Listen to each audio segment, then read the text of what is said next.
as Martin Luther King said in his letter from a Birmingham jail. But more basically, I am in Birmingham because injustice is here.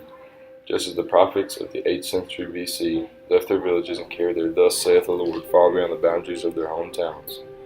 And just as the Apostle Paul left his village of Tarsus and carried the gospel of Jesus Christ to the far corners of the Greco-Roman world, so I am compelled to carry the gospel of freedom beyond my own hometown. Like Paul, I must constantly respond to the Macedonian call for aid.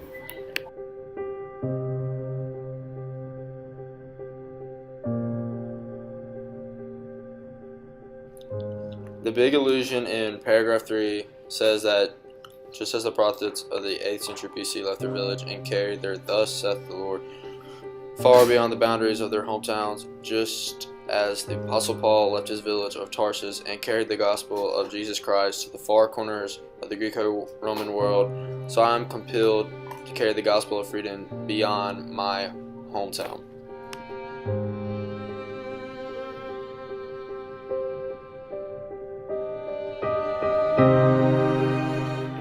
Just like the Apostle Paul left his village, Martin Luther King also left his hometown to tell people about the gospel of freedom.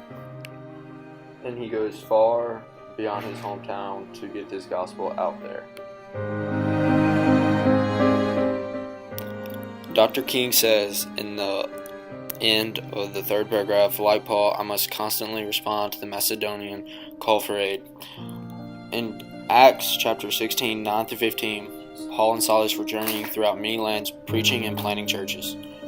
Sometimes, and most of the time, they were not allowed in the areas. After much discouragement, Paul had a vision of a man of Macedonia pleading with him to come because churches needed help. Dr. King received similar calls that Paul received, but from Birmingham. His associates in the Alabama Christian Movement for Human Rights begged him to come